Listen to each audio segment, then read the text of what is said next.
আমি অভিজিৎ গঙ্গোপাধ্যায় লোকসভায় সদস্য নির্বাচিত হইয়া ঈশ্বরের নামে শপথ করিতেছি যে বিধির দ্বারা স্থাপিত ভারতের সংবিধানের প্রতি আমি অকৃত্রিম নিষ্ঠা ও আনুগত্য পোষণ করিব। আমি ভারতের সার্বভৌমত্ব ও অখণ্ডতা রক্ষা করিব এবং যে কর্তব্যভার আমি গ্রহণ করিতে উদ্যত হইয়াছি তাহা নিষ্ঠাপূর্বক নির্বাহ করিব। মিডিয়ায় কান পাতলে চোখ রাখলে একটা শব্দ শোনা যায় বা দেখা যায়, একটা খবর, সেটা হচ্ছে অভিজিৎ গাঙ্গুলির কি হবে। অবসরপ্রাপ্ত বিচারপতি, যিনি নিজে স্বেচ্ছায় অবসর নিয়ে যোগ দিয়েছিলেন বিজেপিতে, তাকে প্রার্থী করা হলো তমলুক থেকে। তিনি জিতলেন, ভয়ঙ্কর প্রতিদ্বন্দ্বিতার মধ্য দিয়েও জিতলেন।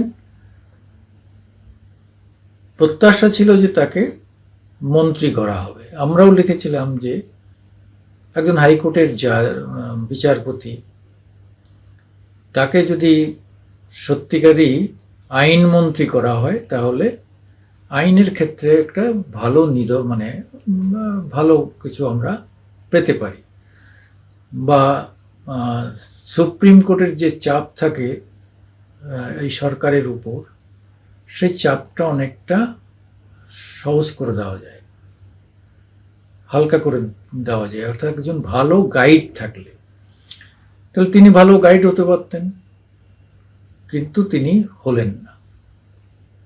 কেন হলেন না? কারোর কাছে কোনো উত্তর নেই।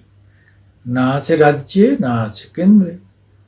রাজ্যকে দুটো হাফ মন্ত্রী দিলেন, একটা দুজনেই দুটো পেলেন, আপনারা জানেন। সেই হাফ মন্ত্রীরা খুব যে বেশি দূর কিছু করতে পারবে বলে মনে হয় না। যাই হোক, দিয়েছে তো তবু।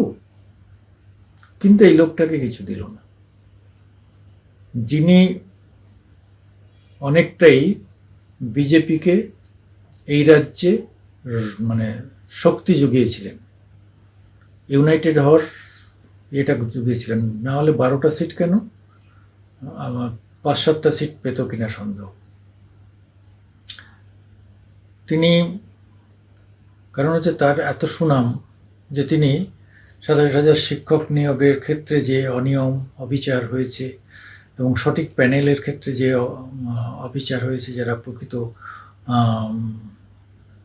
700 দিন বসে থেকেছে অনশনে, যারা প্রকৃত পক্ষে বিভিন্ন পরীক্ষার মধ্য দিয়ে তারা প্যানেলে নাম উঠেছিল, সেই প্যানেল বাতিল করে অন্য প্যানেল করা হলো। নিউমারি সুপার নিউমারি পোস্ট তৈরি করা হলো বেআইনিভাবে। এই সমস্ত বেআইনির বিরুদ্ধে তিনি লড়েছিলেন, এবং যে আদেশ দিয়েছিলেন সেই আদেশ ডাবল বেঞ্চেও সেটাকে পরিবর্তন করতে পারেনি। শেষে সুপ্রিম কোর্টে গিয়ে যাই হোক করে ওখানকার সমস্ত কোটিপতি লয়ার আছে, তাদের ধরে ধরে ম্যানেজ করে ওখানে যাই হোক একটা স্টে নিয়ে আছেন। কিন্তু এই যে লোকটা এতটা লড়াই করলো সত্যের হয়ে, এই যে সঠিক ভাবমূর্তির মানুষটা, তাকে আজকে কোনো কিছু দেওয়া হলো না, এটা কিরকম হল? তবে আমরা বলেছিলাম যে আমাদের ইউটিউবে আমরা বলেছিলাম যে তাকে আইনমন্ত্রী দেওয়া হোক, বা আইনমন্ত্রী হওয়ার উপযুক্ত তিনি। কিন্তু আমরা ভুলে গিয়েছিলাম যে প্রধানমন্ত্রী বা মুখ্যমন্ত্রীরা কখনো খুব এক্সপার্ট লোক চান না, যাদের তারা নিয়ন্ত্রণ করতে পারবেন না, যারা তাদের থেকে জ্ঞানে গুণে অন্যান্য বিষয়ে অনেকটা এগিয়ে। তাহলে অশ্বিনী বৈষ্ণবকে কেন করা হলো? সে তো টেকনিক্যাল লোক। টেকনিক্যাল লোকের একটা আলাদা ব্যাপার থাকে, সে তাদের জায়গায় ঠিক থাকে, তারা প্রশাসন নিয়ে বা অন্য কিছু রাজনীতি নিয়ে খুব মাথা ঘামান। কিন্তু উনি জাজ, ওনার ক্ষেত্রে উনি ন্যায় অন্যায় অনেক কিছু দেখলে আবার পরামর্শ দিতে এগোতে পারে। সেটা একটা ভয় আছে, সেজন্য হলেন না। যে লোকটা সত্যিকারই বলছি যে হাইকোর্টে খুব কম জাজই থাকে যে সরকারের বিরোধিতা করেন। কারণ হচ্ছে এই সরকারের কাছ থেকে মেডিকেল বিল নিতে হয়, এদের কাছ থেকে গাড়ি নিতে হয়, এদেরই ড্রাইভার, এদের সিকিউরিটি, বাড়িতে রাস্তাঘাটে সব জায়গায় এদেরই সিকিউরিটি। তাই সবসময় তাদের বিরোধিতা করার মেরুদণ্ড সবার থাকে না। হ্যাঁ, দু একজন থাকেন যারা তারা করেন এবং তার জন্য তারা তাদের দুর্ভোগ পোহাতে হয়। কিভাবে এই বেআইনি চাকরি খারিজ করার অর্ডার দিয়ে কিভাবে তাকে টিভিতে, মিডিয়ায়, রাস্তাঘাটে, রাজনৈতিক বক্তব্যে প্রতি মুহূর্তে হেয় প্রতিপন্ন করা হয়েছে, হেনস্থা করা হয়েছে। তারপরেও সে কিন্তু তার জায়গায় সুদৃঢ় হয়ে থেকেছে। লাস্টে বাধ্য হয়ে তিনি হাতে আরও কয়েক মাস হয়তো থাকতে পারতেন, সরে এসে বিজেপিতে জয়েন করলেন। মানে তিনি এই কাউন্টার করতে চাইলেন যে আমি তো আর কোনো সত্যি দলের দিকে তাকিয়ে দেইনি, আমি তো সঠিকভাবে একটা রায় দিয়েছিলাম, তোরা আমাকে বিজেপি বানিয়ে দিলে, ঠিক আছে। অথচ তিনি নিজেই প্রকাশ করেছেন তিনি একটু বাম মানসিকতার লোক, বিকাশ ভট্টাচার্যকে খুব মানতেন।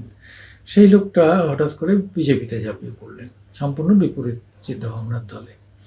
কারণ হচ্ছে তার মনে একটা কাউন্টার দেওয়ার ইচ্ছা ছিল যে তার যে যোগ্যতা আছে এবং তিনি যে যোগ্য সেটা বিচারপতি হিসেবে প্রমাণ করেছেন এবং তিনি রাজনীতিতে গিয়েও সেটা প্রমাণ করবেন।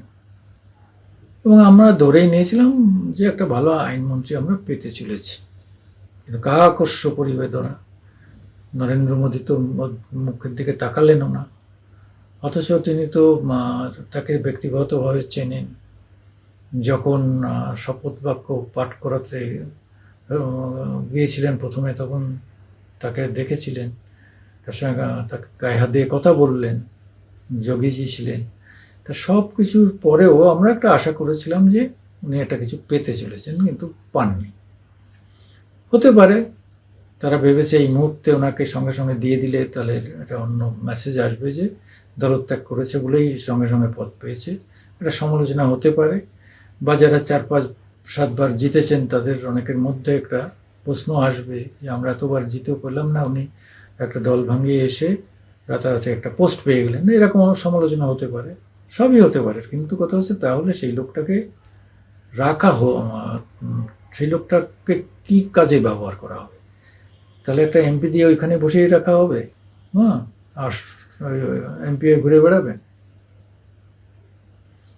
তার নিজের এলাকার কাজের সুযোগ আছে, সেসব ঠিকই আছে, কিন্তু তার আশা তো ছিল অনেক বড়, সাধারণ মানুষেরও ছিল যে তাকে দিয়ে বড় কাজ করানো হবে, কিন্তু সেটা আপাতত হচ্ছে না। পরে কি হবে এখনো বলা যাচ্ছে না। কিন্তু তাকে যে রাজ্য সভাপতি করা হবে সেটাও তো সম্ভব না, কারণ তিনি সবে এসছেন, সংগঠনের কিছুই বোঝেন না, সংগঠনের লোক চেনেন না, তিনি কি করে সংগঠন করবেন? সংগঠন এটা অনেক বড় জিনিস, অনেক কঠিন জিনিস, অনেক জটিল জিনিস, সবাইকে মেনে চলা খুব মুশকিল। তারপরে তার কথাবার্তার ঢংও খুব চাঁচাছোলা কথাবার্তা, কিন্তু সংগঠকদের এরকম চাঁচাছোলা কথা বললে হয় না, তাদের অনেক কিছু মানিয়ে নিতে হয়। অন্যায় জেনেও তাকে গায়ে হাত বুলাতে হয়, আবার ন্যায় জেনেও অনেক সময় তাকে বঞ্চিত করতে হয় সাময়িকভাবে, এইসব ঘটনা ঘটে। সেই জন্যে দলের সভাপতি তাকে করা হবে বলে মনে হয় না।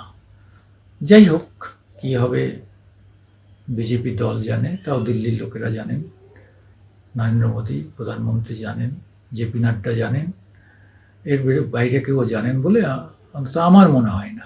যাই হোক, অভিজিৎ গাঙ্গুলিকে নিয়ে কিন্তু সবাই ইউটিউবে বা মিডিয়ায় কিছু খবর পেতে চান। আমরা তাদের সেটা বুঝেই আমরা একটা ভিডিও করলাম।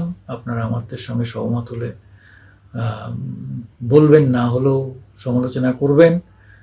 তবে আমরা চাইবো আমাদের একটু সাবস্ক্রাইব করুন। আপনারা যারা সাবস্ক্রাইব করেছেন তাদের নমস্কার, বয়স্কদের প্রণাম, সমবয়সীদের ভালোবাসা এবং ছোটদের স্নেহাশিস। আপনারা আমাদের যদি এইভাবে একটু সাপোর্ট করেন তাহলে আমরা একটু দ্রুত আমরা একটু ভালো জায়গায় যেতে পারি, আপনাদের কাছে বারবার আসতে পারি।